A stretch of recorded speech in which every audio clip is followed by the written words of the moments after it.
Okay, so the title of the shir tonight is Understanding the Upsherin.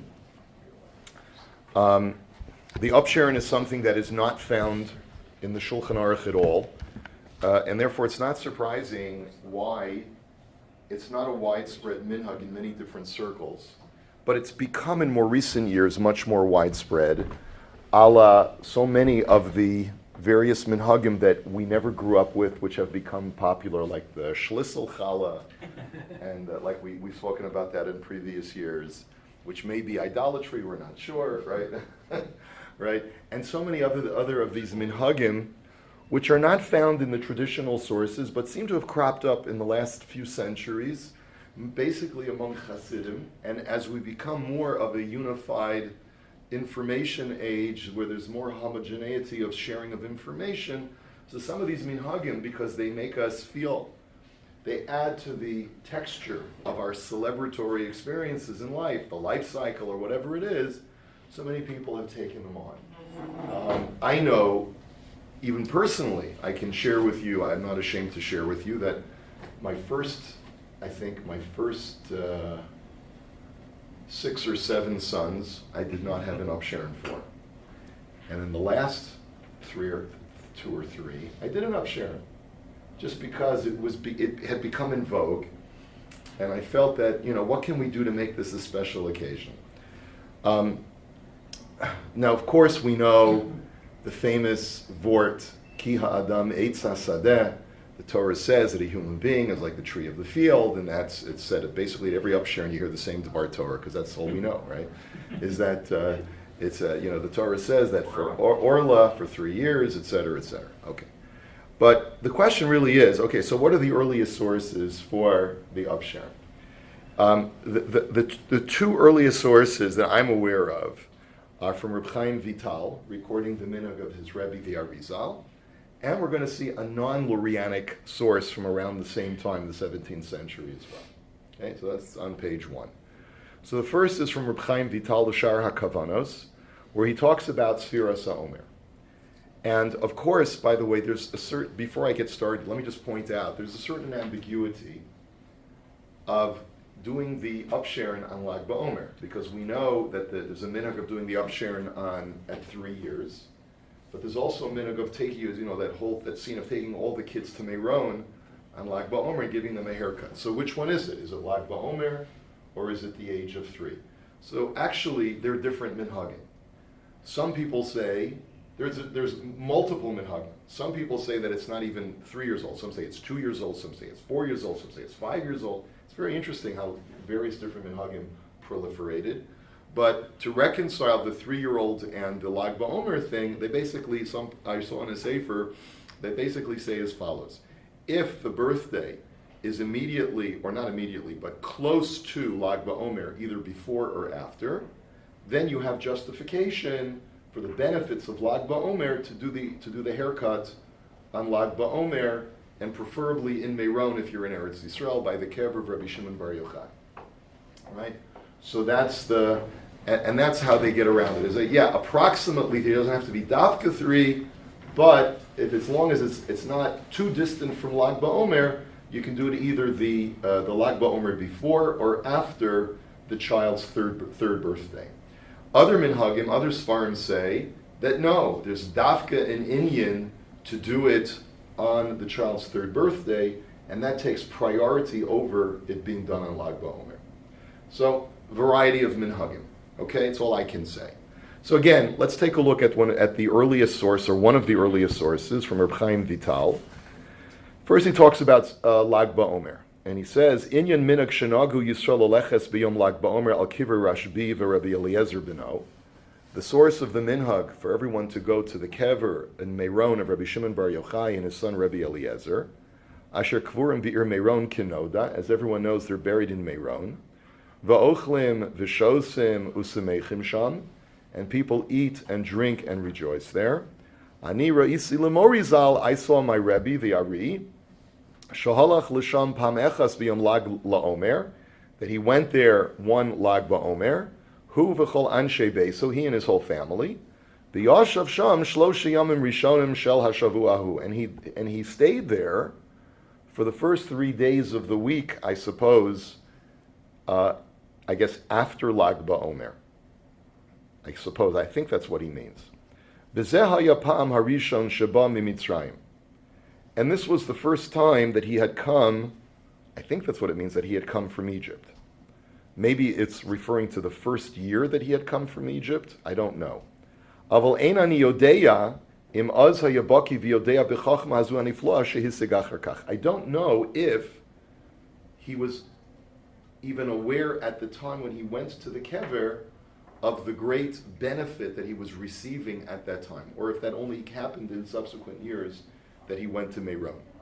Now, as you know, what the Rav Chaim Vital is referring to is that the reason people go to Meron for the yahrzeit of Rabbi Shimon Bar Yochai is because we believe that there's a tremendous hashpa'ah of oros, of light that comes, some kind of divine influence that comes forth from the kever of Shimon Bar Yochai, dafka on his yahrzeit, and that instills a person who is interested in Torah's Hasod to be infused with greater insights into Sisrei Torah, into the secrets of the Torah.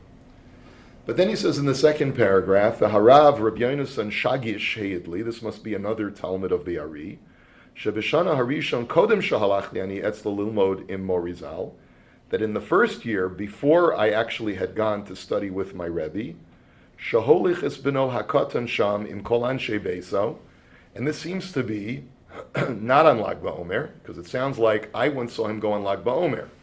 But this other Talmud told me that even before I came to learn Torah with him, that the Ari brought his son there with all of his family members, Visham Gilchu es Rosho Keminag HaYadua, and that's where they gave the child a haircut, as is the famous minhag that is known. Now those are important words. Because in the 17th century, when this is being written, already there's a minhag hayadua, a known custom of giving a child a haircut at some point, and they did some kind of v'asa sham yom mishta v'simcha, and they made some kind of joyous party. So, is the minhag hayadua to make just a haircut, and the Ari's chiddush was he brought the child to Meron? That's what it seems to be. That's what I would read it at face value. But the whole language is a little bit ambiguous. So this is the first source of talking about some kind of celebration associated with Rabbi Shimon Bar Yochai and a haircut for a child. There's another source, and I'm not clear whether this comes before the Rav Chaim Vital or comes after Rav Chaim Vital, but it's from Rav Avram ben Mordechai Halevi in the Sefer Gan HaMelech, which is also from the 17th century. It's the latter part of the 17th century, presumably the same time as Rav Chaim Vital. So it's based on the Shulchan Aruch. The Shulchan Aruch writes about a very interesting law about Chol HaMoed. Now we all know that you're not allowed to get a haircut on Chol HaMoed. Now what if a person has long hair, and you're not allowed to shave unless you get a special dispensation for work and so forth. What if a person says, I feel so grubby on Chol HaMoed, why can't I shave l'kavod hachag? Why can't I get a haircut l'kavod hachag? Right? You know, that's the question. And what's the answer in the poskim, the Shulchan Aruch?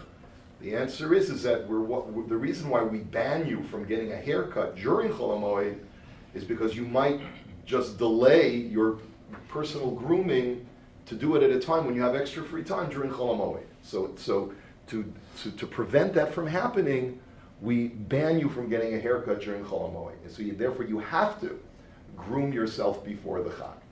Okay? Because we don't want Chol HaMoed to be treated as just like an unimportant day where you can do all your chores. That's the reason, okay? But what about a katan? Can I give a child a haircut on Chol HaMoed? Now, a child is not mechuyev in mitzvahs, and so therefore the argument could be that he doesn't have that same ban that if you don't groom yourself before, we're not going to let you groom yourself on Chol HaMoed because there's a penalty, because you should have done it before. Well, a katan is chayiv in mitzvahs. So a katan, you could argue, is allowed to get a haircut on Chol HaMoed. What about a Jew cutting his hair? The act of cutting the hair is a malacha. So the answer is, a malacha that's litzorech kavod hamoed, you're allowed to do. So therefore that leads to the following halacha. The Shulchan Aruch says, Katan mutter legaleach b'moed, afilu noilad koidam haregel. You're allowed to give a child a haircut even if he's born before B'yantiv. Now what do we mean? We're talking about a really, really hairy kid that as a neonate, he comes out of the womb and he's got hair all over, and we want to just groom him so that his hair doesn't get entangled as an infant in his body. So that's one scenario where you're allowed to do that on Chol HaMoed, even though he was born before Yom Tov. Do you ever encounter a child like that? No. Hairy, yes, not like that. Yeah, not like that. Right? Yeah, like an Esav kind of kid, it sounds like. But the point is that even though you could have cut his hair before, you're allowed to cut his hair on Chol HaMoed. And Vafilu b'farhesi yashari, the Rama adds, you can do this even publicly, there's nothing wrong with that. Why the assumption that it's a neonate? Because it says, Afilu nolad kodam haregel. So, like, what is that supposed to mean? Yeah. Isn't it part of this 3-year discussion? So in other words, he knows he's kodam the regel, but he would be turning 3. Now you want to do this 3-year cutting during the regel. Why add a feeling there on Torah Marego? Because he's not 3 yet. Now the idea It could be you're right, Laser. It could be that's what he's referring to, is that you would want to give the child a haircut on his birthday. Right. And even though you could have given them the haircut on his birthday that fell out before Yantiv, I think that's the way some of the Meforshim learn. Now that you mention it, I think that's right. But it's not, I think that's correct, but it's not apparent from unless we learn some of the Meforshim. If you take a look at the Ber Heitev, he says, Katan, what's the dispensation by a Katan? Delo shayach beitayma shelo yikanes lamod keshu menuval delav bar mitzvahu. He says, the penalty or the ban on letting him get a haircut on Chol HaMoed doesn't apply because he's not. In other words, what is the reason why we prevent you from getting a haircut on Chol HaMoed? We don't want you to enter into the beginning of the Chag ungroomed. But that's not a concern for a child under Bar Mitzvah. He's allowed to enter into the Chag ungroomed, and therefore if you want to groom him, now it's perfectly fine. And then he says in the Sefer Uvin Nun Yud, I'm not sure what that Sefer is, Kasav Davka Kishiyesh Lo Se Aravu Mitzdayer Ayin Sham. He writes that this heter only applies when the child has a lot of hair and the child is very uncomfortable as a result. Is that the night of Yehuda? That's what I was thinking. Maybe, is it No de Yehuda? No, that normally is not, No de Yehuda is normally Nun Vav Beis Yud. So I don't think that's No de Yehuda. Anyway, B'davka lekatan mutter legaleach d'tzarach haregelhu. And the only heter that we give a Jew to cut a child's hair is for a Jewish child. Aval la'eno Yehudi asur legaleach delo adif mishar malachos asur lasosim b'moed ela im kain ein lo ma yochal ayin sof simin tav kuf mem beis sif aleph. But he says, but that's only for a Jewish child. But to give a haircut to a Gentile, we don't allow you to do, because you have to close up your barbershop on Chol HaMoed, unless you are so strapped for cash that you don't have enough food. And then we allow you to work on Chol HaMoed and even to cut a Gentile's hair. And now, here we get to the quote from Sefer Gan HaMelech. Mutter lahashos simchas hataglach ashosin lakatan ad hamoed umegalchen al yedei safar Yisrael. You're allowed to delay the party of the haircut, which we make for a child, until Chol HaMoed. You're allowed to delay the party until Chol HaMoed, the special party you make for the child's haircut, and it can be even done via a Jew. You don't have to hire a Gentile. This is from the Sefer Gan HaMelech, and the full line is in source number 4. Umutter lahasho simchas hatiglacha shosen lakatan ad hamoed kidei lahargil es hasimcha b'moed. Why would you want to delay it until Chol HaMoed? Because you'd want to combine, since you're making a party anyway, let's make the party on Chol HaMoed. Now, what about Ein Ma'arvin Simcha B'Simcha? I guess you'd have to say that since it's not really an official Simcha, because it's only like B'Toras Minhag, I guess we can justify it. U'mitzvah nami ika b'kach, and there's even a mitzvah to do it that way because you want to enhance your Chol HaMoed. So instead of making a party before Yantif, make the party on Yantif. Umagalchin al yedei Safar Yisrael, and you can use a Jew. So let's jump about a century and a half to the Shilas Tshuvas Arugas Habosem of Rav Moshe Greenwald Zatzal, and he is a Hasidic Rav in Hungary. He is the predecessor to the Pupa dynasty. You know the Pupa dynasty? I just know they're matzahs. That's all I know. Oh, yeah. Like Salem Pupa, but that's all I know. But anyway, this is the... Okay. Anyway, he writes as follows in Siman Reish Yud. Michtav yikrascha higiani ve'al derech asher sha'alta heyoski haminag ben chasidim ve'anshei ma'isa lahamtin b'tiglacha sairos harosh. By the way, up until now, we haven't seen the age of 3. But there's been no mention of 3 years old. Baruch haba. Great to see you, Ed. There's no mention of 3 years old. There's no mention of a special minhag of doing it dafka on Lag BaOmer or the age of 3, right? All we've seen is that there's apparently some kind of special event that for a child's haircut, presumably his first haircut, we make a party for that first haircut. But we haven't seen the age of 3, and we haven't seen Lag BaOmer specifically, just that it's brought down by Rav Chaim Vital in the laws of Lag BaOmer, or the customs of Lag BaOmer. And he says, noting the custom of Chasidim and Anshe Maisa to wait to cut their child's hair ad yom alos lahem gimel shanim, to wait until the child reaches the age of 3, kidei lechanech es hayeled b'mitzvahs lo sakifu pa'as roshchem. So what's the reason that is known to Rav Greenwald?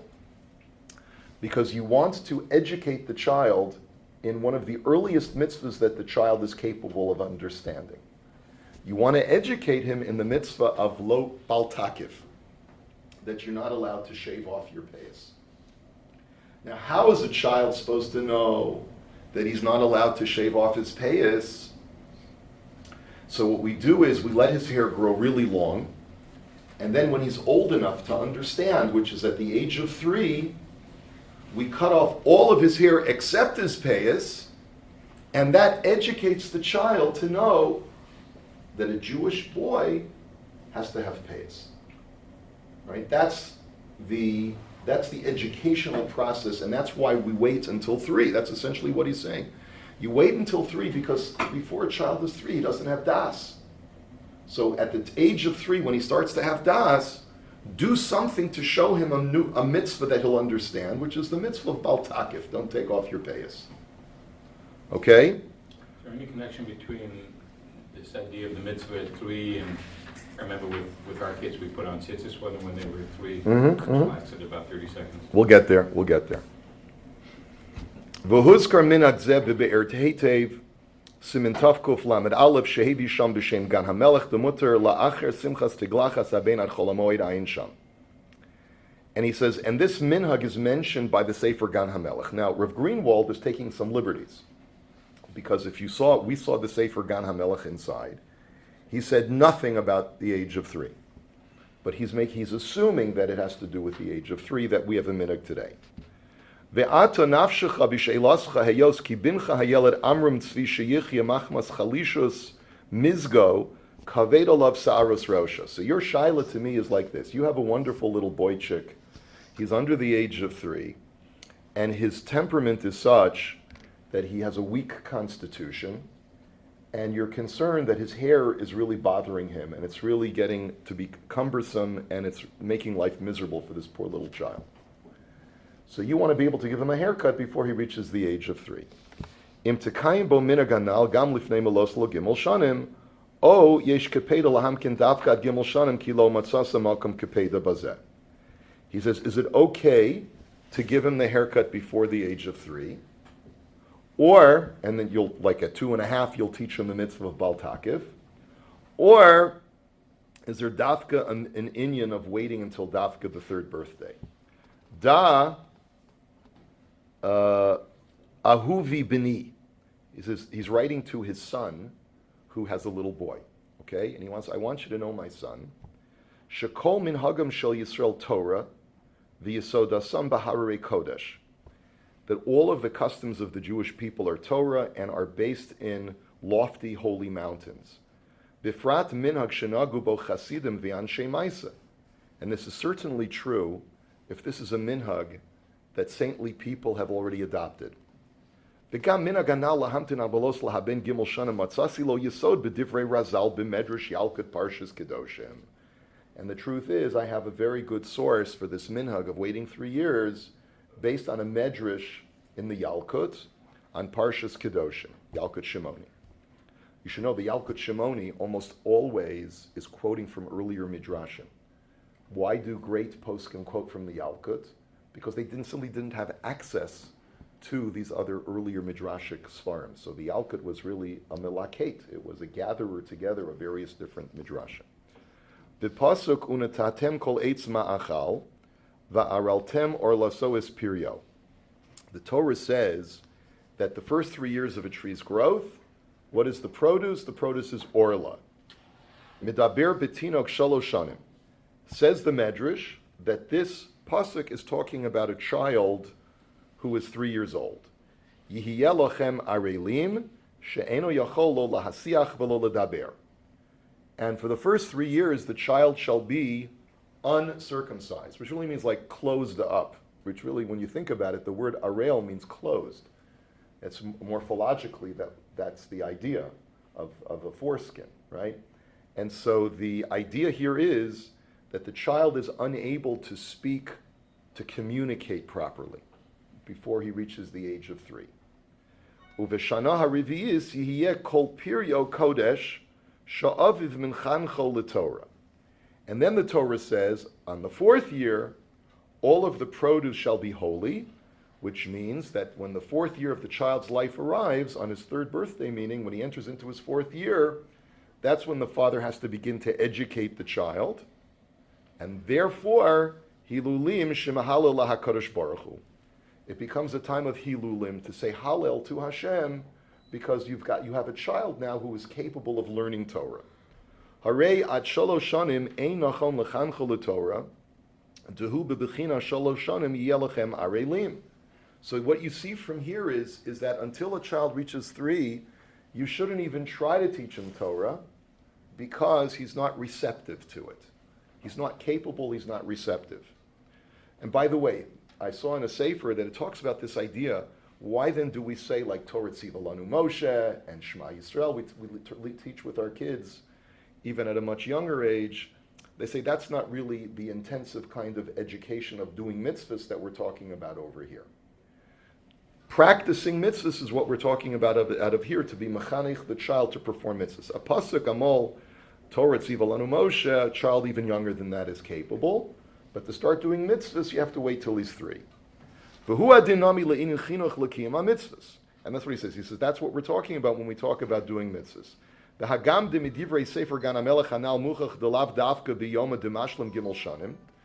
He says now in the Sefer Gan HaMelech, it's clear from that Sefer that you don't have to wait dafka to do it on the day of the child's 3rd birthday, right? Because remember what he said was that even if the child reaches of age before Chol HaMoed, you're still allowed to do it during Chol HaMoed, which is after his birthday.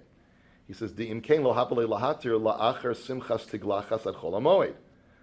otherwise there should have been no heter for you to delay the haircut until Chol HaMoed if the child's birthday was before Yantiv. So, avol al kolpanim mihas ein la hakdimo kodem alos gimel shana mitam hanal. But you certainly should not make it any earlier than 3 years based on this reason. Al kain ahuvi b'ni hevei zahir l'kayim min hagen shel chasidim v'anshei maisa. And therefore, my beloved son, be very careful to fulfill this minhag, even though your child may be annoyed and it's getting in the way, and so forth. You figure out a system. Betizka legadol l'chancho ulechachemo mitoch nachas v'harchava b'ravos hatova ad zikna v'seva amen ken yiratzah. And he gives him a bracha, and you'll be zocheh to raise the child well, and everything will be great, and it'll become a source of nachas, etc., etc. Okay. So here Rav Greenwald sort of incorporates that idea of the Gan HaMelech, even though he doesn't say anything about 3 years old. He says that's implicit, that's really what he means. And even though he said that when, basically what he's deriving from the Sefer Gan HaMelech is that number one, there's an inyan that as soon as the child turns 3, you should start being mechanechim in the mitzvah of Bal Takif, of what it means for a Jew to have Beis. And that's the reason for the mitzvah. Before then, he's not receptive. He doesn't have the intelligence to receive it. And essentially, what he's drawing from the Sefer Gan HaMelech is that when there is a compelling reason to delay it after the 3rd birthday by a few days, such as, for example, if Yontif is going to be a few days after the birthday, that's enough of a compelling reason to delay the Upsherin until Chol HaMoed. That there's an inyan of doing it on doing the Upsherin on Chol HaMoed to have a simcha, an extra simcha of Simchas Yontif. Okay? But if you don't have any overriding concerns, then you should do it on the 3rd birthday, but never before the 3rd birthday based on the Medrash. Okay?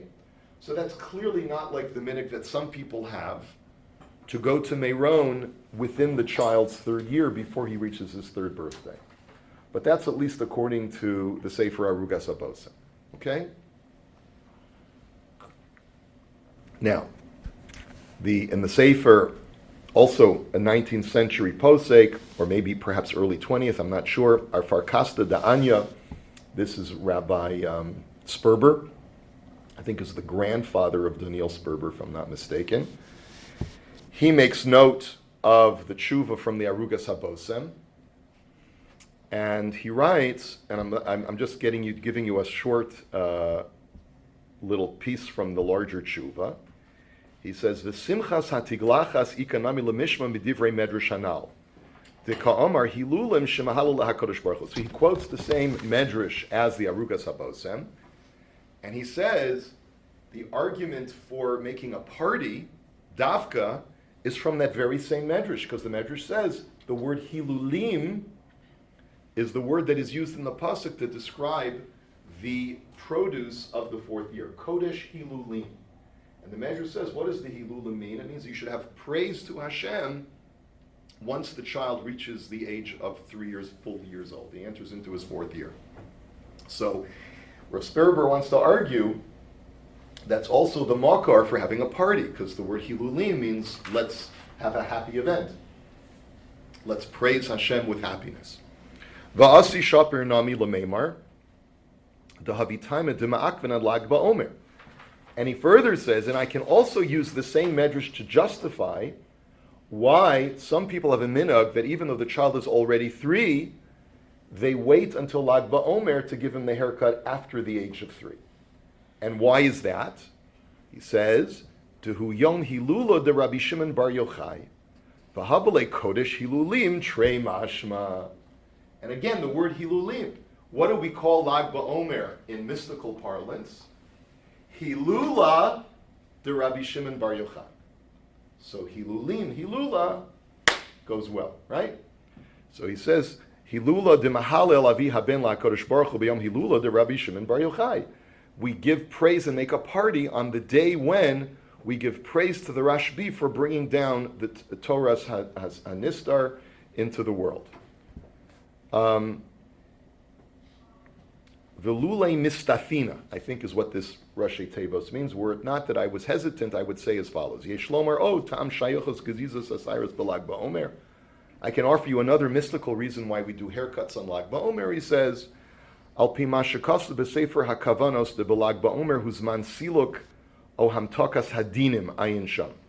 He says, Lag BaOmer is the time when all harsh judgment is removed from the world.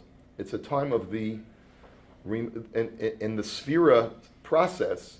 Lag BaOmer represents a seminal moment where there's a removal of some of the dross of harsh judgment against Klal Yisrael in this purification process. It represents a milestone of Hamtakas Hadinim, which is a Kabbalistic term for a sweetening of the sternness that we deserve. The Hasairos Hemisitra Dedina.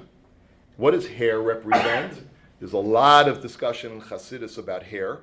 As you know that, like Lubavitchers, for example, don't shave their beard because hair represents a connection in some way to the physical world. He says hair represents sitra didina.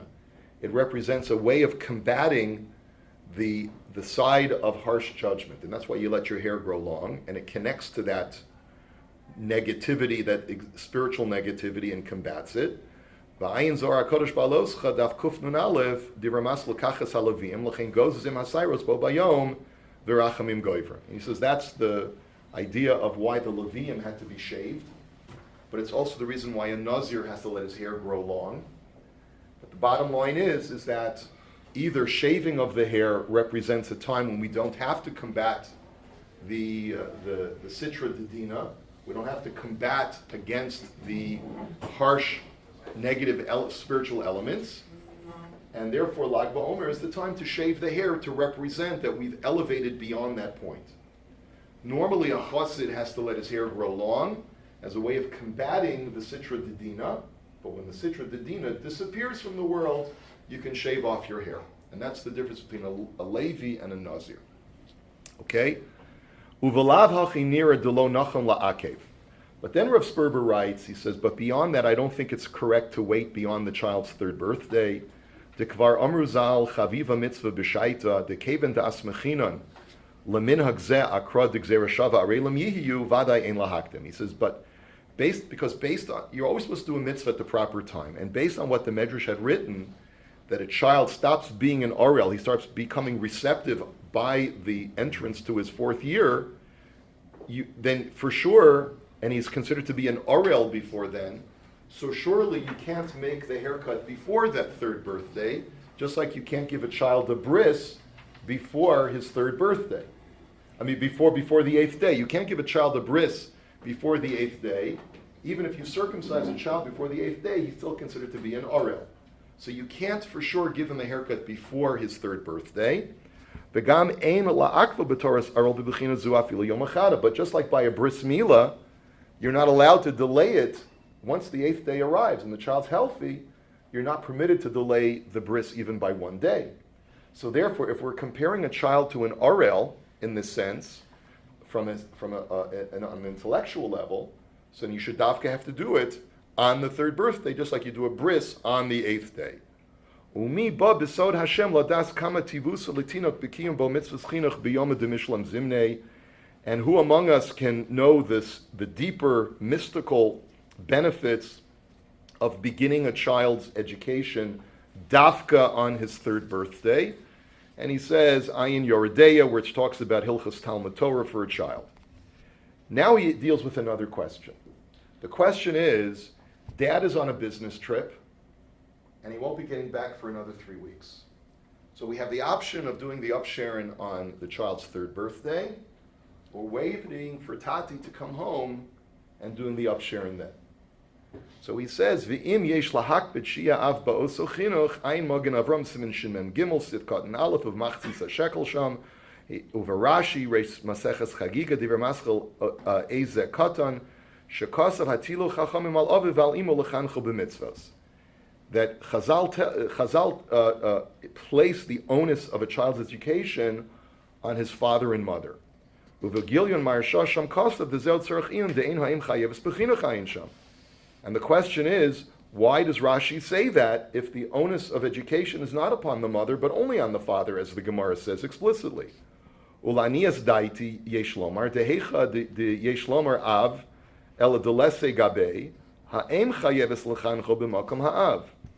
That it would seem to me that what the poskim are trying to point out, and this is what Rashi is really trying to say, is that in a father's absence, a mother has the surrogate obligation to educate her child.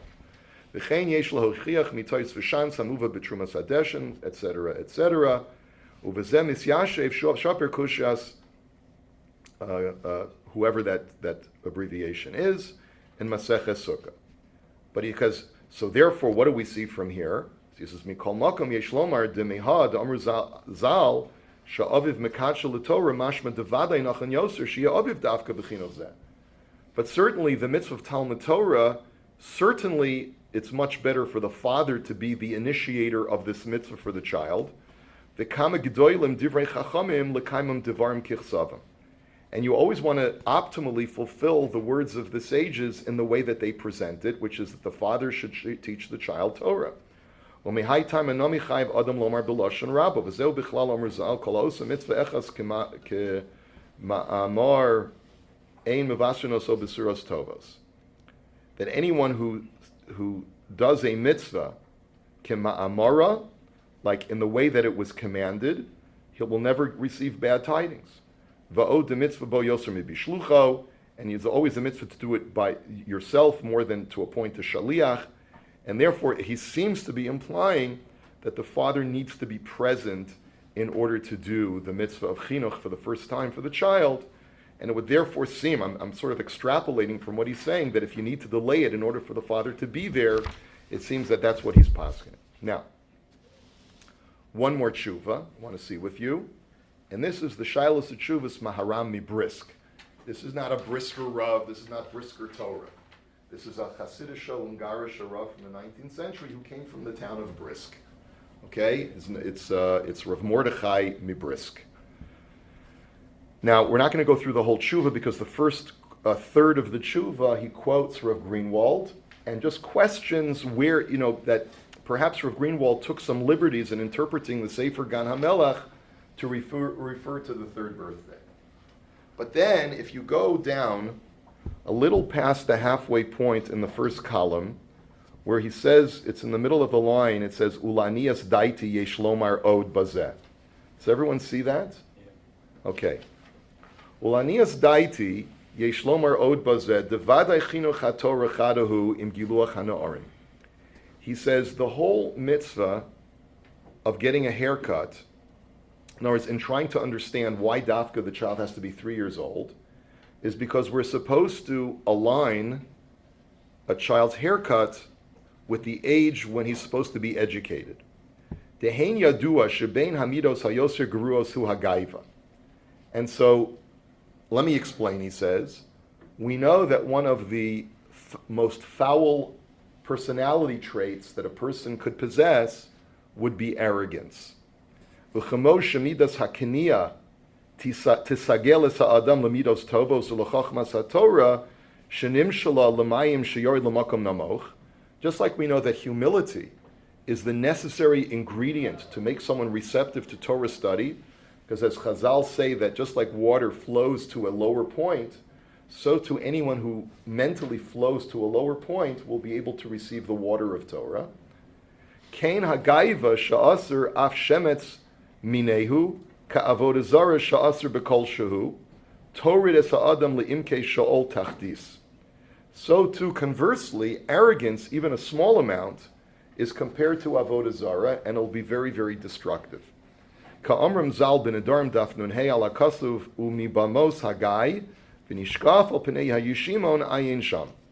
As Chazal talk about the person umi bamos, that if a person is in a high place, he'll be lowered down to the guy, to the valley, to the depths. Okay? Now, the hamisyahir efshelo leharchish chachmas haTorah. Anyone who is haughty is incapable of inheriting the wisdom of Torah. As our sages tell us, B'psachim daf sa'amech vav amid Amar Rabbi Yehuda Amarav, kol hamisyahir im chacham hu chachmas mistalekes mimenu. As we know, our sages tell us that if a person is arrogant, if he's wise, his wisdom will be removed from him.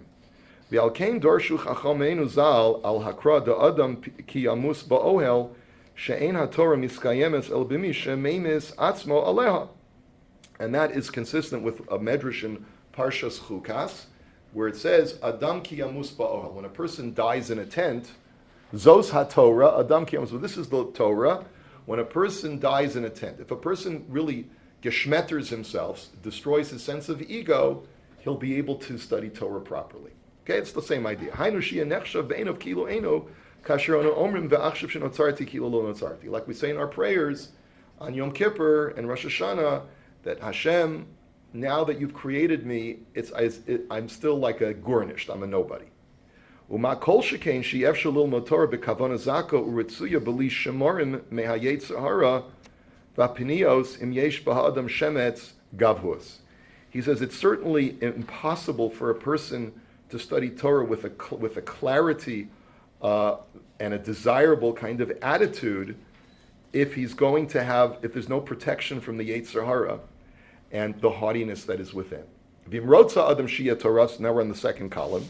V'imrotza adam shia toras zaka utzalula uverura tzarich mikodem l'shaber ulahachnia es atzmo, and therefore a person has to really break himself down in order to be receptive to Torah study. So he's given all of these proofs to show that humility is the most important ingredient in order to become a Talmud Chacham.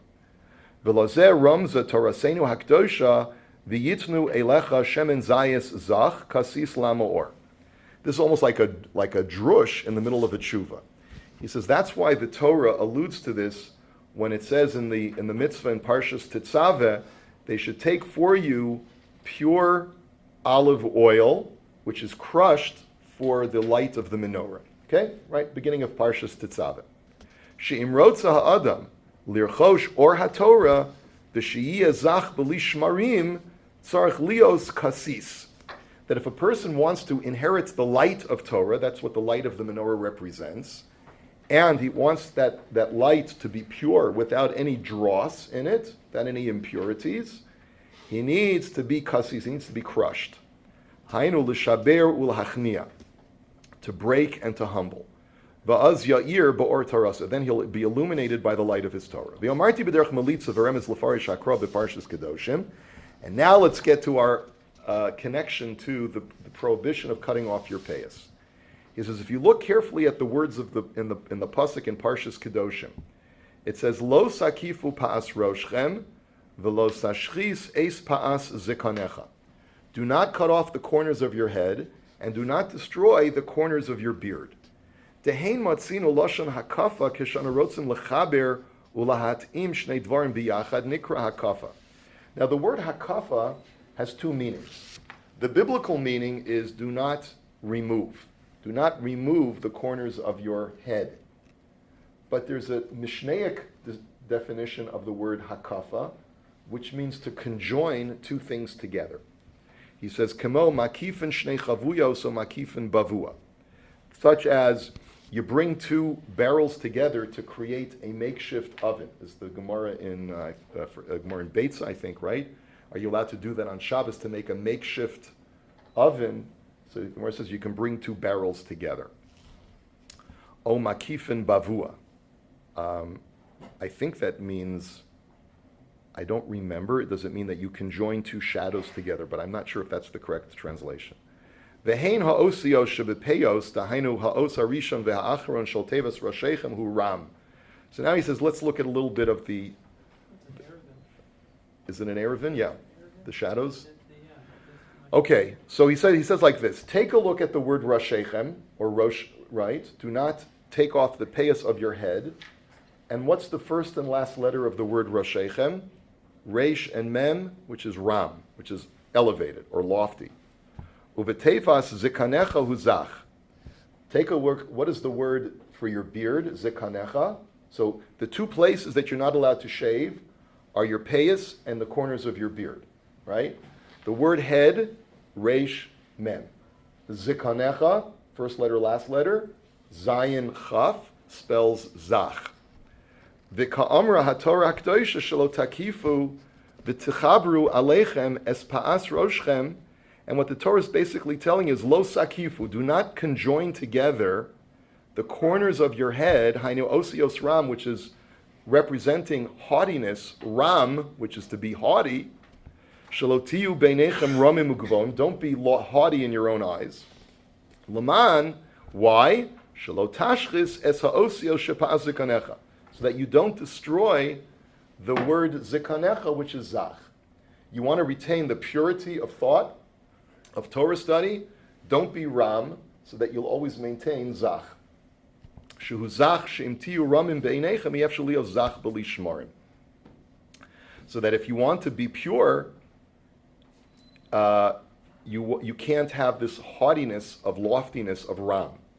So therefore, don't join together the ramness of yourselves to yourselves, so that you don't destroy the zachness of what it means to be pure in your Torah study.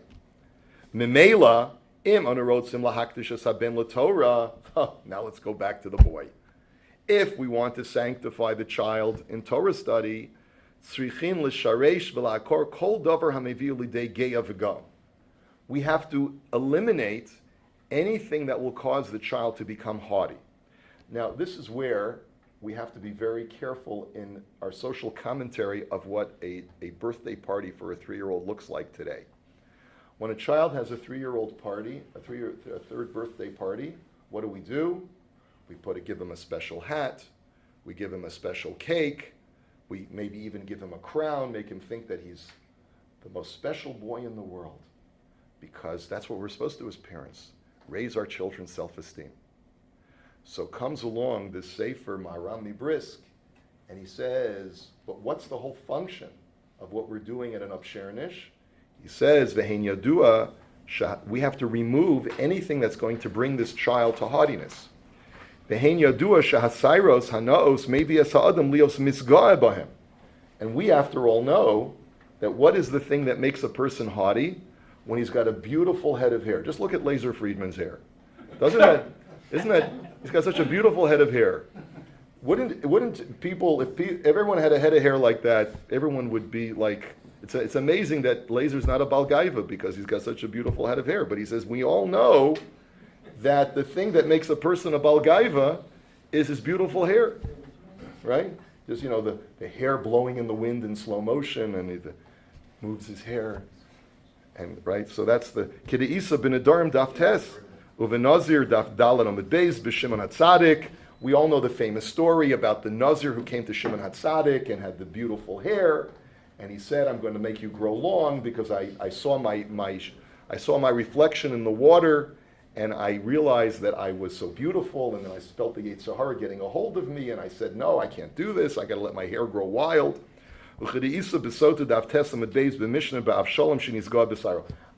also, the Gemara says, he decided to rebel against his father because he looked in the mirror, he saw how beautiful his hair was, right? And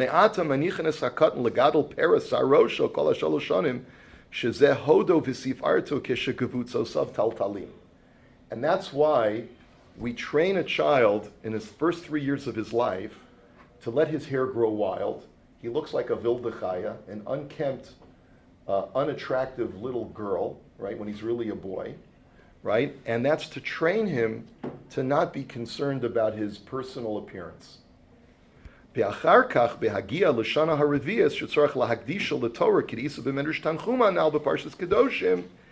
then when a child turns 3, enters into his 4th year, when we have to start teaching him Torah, Choseich Geus Shalo, we cut off the source of his gaiva, meaning his hair, Laman Hargilo B'midazu.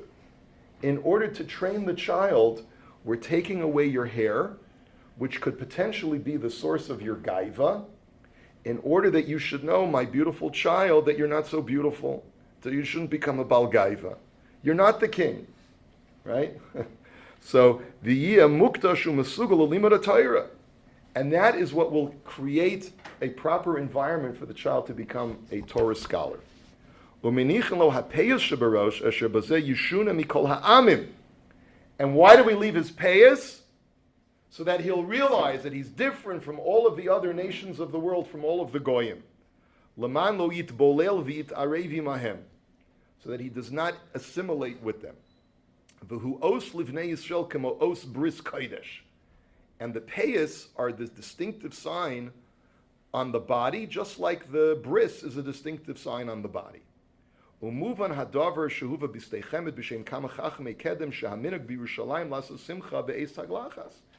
we can understand the minhag that's brought in the Stei Chemed in the name of many other people, why you should make a party on the day he gets a haircut. Shehu ke'ein hasimcha sha'osin be'es asiyas ha'os bris kodesh. It's akin to making a bris for a child. Just like when you have a bris, you have a party. So too, when you create a new distinctive identifying feature on a child's body, namely his payas, that too deserves a party as well. V'zikaron echad ole lishnehem. And they converge, these two ideas. Sof davar nishma shekol minhag Yisrael Torah shlemahu u'mi sherotze lamod al amdo beruach Yisrael saba lo yazia ziz kol sheken miminhagi anshi ma'asav yirei Hashem. And therefore, if a person wants to maintain the tradition of his ancestors, he should not deviate an iota from this very important minhag.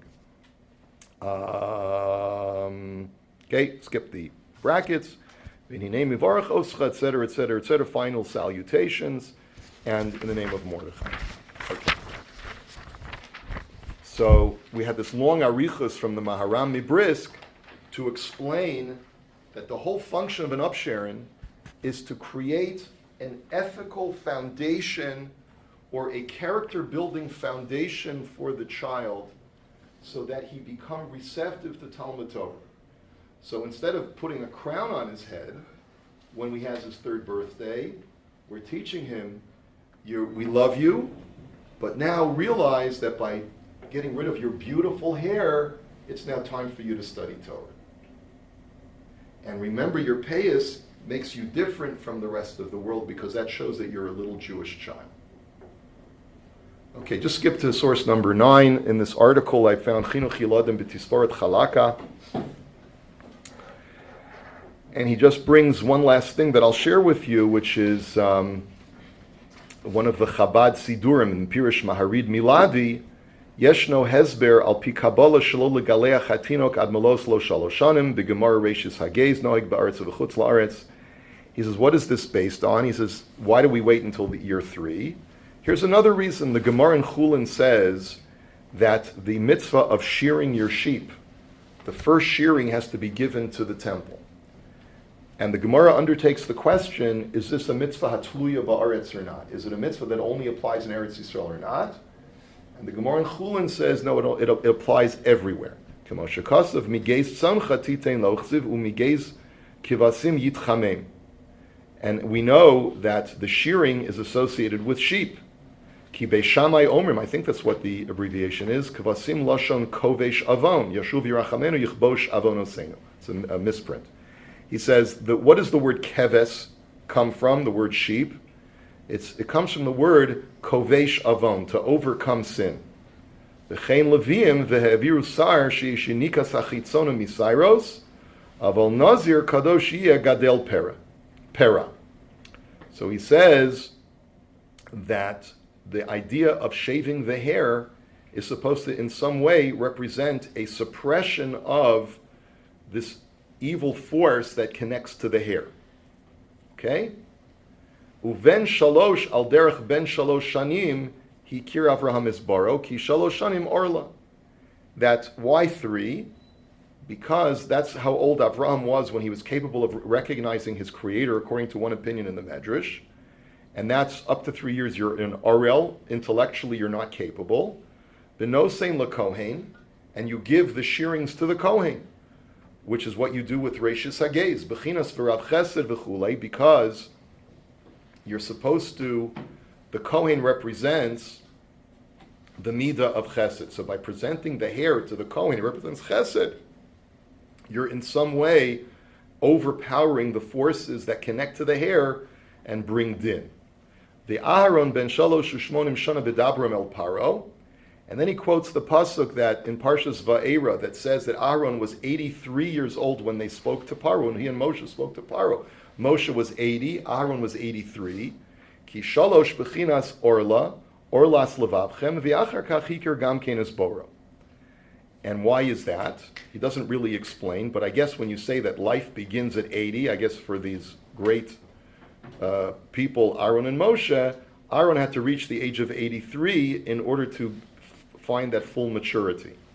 Bikvosav mitzayin chasono meharav Menachem Mendel Milubavitch asher atisparzu shayechas l'reishis hagez shezehu mimatnos kahuna. And therefore he brings from the minhag Chabad that getting a haircut is associated to this first shearing that is presented to the Kohen. And I guess the idea is that it's almost like an offering that by removing the source of connection to the Sitra of Din, you remove that negativity from a child, and it's almost should be viewed as almost an offering that is given to the Kohen. Anyway, I don't... What's the 83? I didn't get that. I don't know. I think that the idea of 83 is that Aaron was 83. There was the idea of his new career as being the Redeemer of Israel together with his brother started at 80, but he needed the extra 3 years in order to reach that sophistication of Avraham Avinu, who was also 3 when he started. Moshe perhaps didn't need those 3 years because he already had that revelation from Hashem, but Aaron needed the extra 3 years in order to reach that madrega. That's the way I'm understanding it. I could be totally wrong because Ein lanu esek b'nistaros, but I thought I would just share that additional idea with you, that the idea of an upsherin also is represented by the mitzvah of reishis hagez, of giving your first shearings to Hashem. Okay, anything else we should discuss? Okay, thank you. Have a good evening.